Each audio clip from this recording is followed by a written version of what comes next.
Hello friends, പൊതുവേ നമുക്ക് microwave use ചെയ്യുമ്പോൾ നമുക്ക് ഭയങ്കര ഒരു പേടിയും സംശയവുമാണ്. ഇത് റേഡിയേഷൻ എഫക്റ്റ് ഉണ്ടോ, ഇത് നമുക്ക് ശരീരത്തിന് ദോഷം ചെയ്യുമോ, ഇത് പൊതുവായി എല്ലാവർക്കും തന്നെ വരുന്ന ഒരു ആവലാതിയാണ്, ഒരു സംശയമാണ്.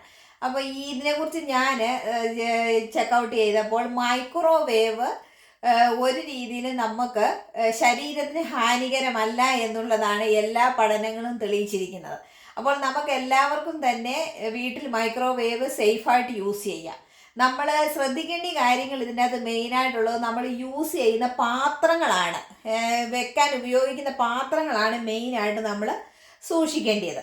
അതിനകത്ത് മൈക്രോവേവ് സേഫ് എന്ന് എഴുതിയ പ്ലാസ്റ്റിക് കണ്ടെയ്നേഴ്സാണ് നമ്മൾ യൂസ് ചെയ്യേണ്ടത്. അപ്പോൾ നമ്മൾ പ്ലാസ്റ്റിക് കണ്ടെയ്നേഴ്സ് വാങ്ങിക്കുമ്പോൾ അതിൽ നമുക്ക് ഇതിൻ്റെ അകത്തൊരു ലേബലുണ്ട്. ഇതിൻ്റെ അകത്ത് നമ്മൾ നോക്കുമ്പോൾ മനസ്സിലാകും മൈക്രോവേവിൻ്റെ ഒരു പിക്ചറുണ്ട്. അപ്പോൾ ഈ മൈക്രോവേവിൻ്റെ പിക്ചറുള്ള പാത്രങ്ങളെല്ലാം തന്നെ മൈക്രോവേവ് സേഫാണ്. അപ്പോൾ അത് നോക്കി വേണം നമ്മൾ പ്ലാസ്റ്റിക് കണ്ടെയ്നേഴ്സ് നമ്മൾ വാങ്ങിക്കേണ്ടത്. അപ്പോൾ ഈ പ്ലാസ്റ്റിക് കണ്ടെയ്നേഴ്സാണ് നമ്മൾ മൈക്രോവേവിൻ്റെ അകത്ത് വെക്കുന്നത്. അല്ലാതെ പ്ലാസ്റ്റിക് അല്ലാത്ത ഫോയിൽ, അലുമിനിയം പാത്രങ്ങൾ ഇതൊന്നും തന്നെ നമ്മൾ വെക്കാൻ പാടില്ല. പൊട്ടിത്തെറിക്കാനുള്ള ചാൻസസ് ഉണ്ട്. പൊട്ടിത്തെറിക്കുന്ന സാധനങ്ങൾ വെച്ച് ചൂടാക്കുകയും ചെയ്യരുത് എന്നുള്ളതാണ് നമ്മൾ പ്രത്യേകം ശ്രദ്ധിക്കേണ്ട കാര്യങ്ങൾ.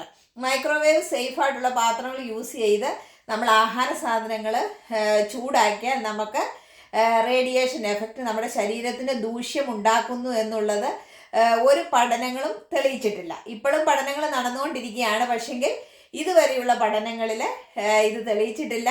നമ്മൾ യൂസ് ചെയ്യുന്ന മൊബൈൽ ഫോണിൻ്റെ റേഡിയേഷനെക്കാട്ടിലും ഒക്കെ വളരെ കുറഞ്ഞ നിരക്കിലുള്ള റേഡിയേഷനാണ് മൈക്രോവേവിൻ്റെ റേഡിയേഷൻ എന്ന് പറയുന്നത്. അപ്പോൾ നമ്മളെല്ലാം തന്നെ മൊബൈൽ യൂസ് ചെയ്യുന്നവരാണ്. അപ്പോൾ അത് യൂസ് ചെയ്യാൻ നമുക്ക് പേടിയില്ലെങ്കിൽ ഈ മൈക്രോവേവ് യൂസ് ചെയ്യുന്നതിലും നമ്മൾ പേടിക്കേണ്ട കാര്യമില്ല എന്നുള്ളതാണ് പഠനങ്ങൾ തെളിയിക്കുന്നത്.